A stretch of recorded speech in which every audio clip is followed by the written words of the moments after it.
Mayor Jeremy Calderon, ma'am, magandang araw. Tanong ko lang po regarding dun sa mga business permit na ngayon renewal nila. Kumusta po dito sa atin sa Angono Municipal? Sa atin, lagi naman tayong sistema.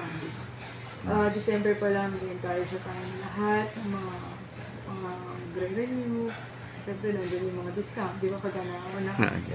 At, ayun, hanggang ngayon. Tuloy-tuloy pa rin tayo sa renew. At yung mga bagong pasok ng mga negosyo dito po sa bayan. Kasi nila naman akong boses. Okay. At, ayun, tutulong natin ang BPLO. Lahat. Yeah. At, siyempre, may tinitingnan din natin yung komportable lang, yung mga nakapila, yung mga naghihintay. Hindi tayo nagtigil dyan. Lalo na yung, ang ganda nga daw po at kahit walang ulan, may payong sila. Ang ganda po, nagaganda. Sa ilalim ng payong, sa bulwagan, mas kilala. Kasi naghihintay. At hindi nga lang araw-araw, pero minsan papalugaw din tayo sa umaga. Ganun, ma'am. Sana matimingan ko pagpunta ko. Pero habang naghihintay, meron din. Wow. Kasi syempre umaga mga nakapila na rin dyan. Siyempre priority pa rin yung ating senior citizen. Yung senior citizen na may lane, ano? Opo.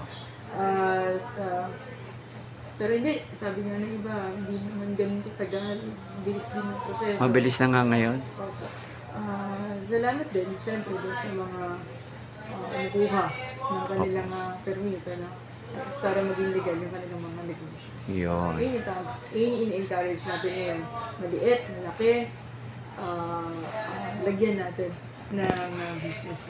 Oo. Ma'am, yung mga previews, halimbawa, sa other LGUs, nagkakaroon ng konting problema pagdating dun sa BFP dahil yata dun sa kanilang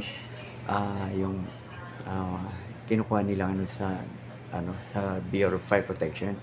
Kumusta naman? Okay naman? Wala naman akong isang buwan na rin yan. Wala naman akong naririnig o na-encounter na mayroong issue, problema doon sa mga kumukuha.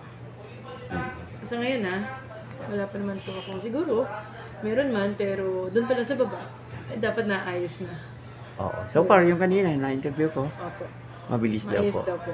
Good job din sa ating mga kawani ng pamahalaan. Nandun din po yung BFP. Nandun din yung lahat. Kumbaga, tulungan. Yung business one-stop shop natin. Yun talaga.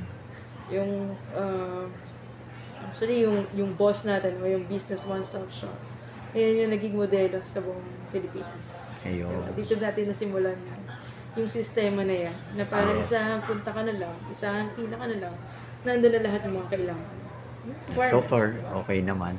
So, any message na po sa ating mga kababayan, lalo na yung mga hindi pa nag-renew? Sa mga kababayan natin, una yung kanina nabanggit kong pasasalamat sa mga kumukuha ng kanilang business permit at sa mga hindi pa, open naman po araw-araw ang ating pong pamahalaan na para i-cater naman lahat hindi lang sa business permit, syempre kung ano pang serbisyo na pwede namin pong maitulong sa ating mga kababayan.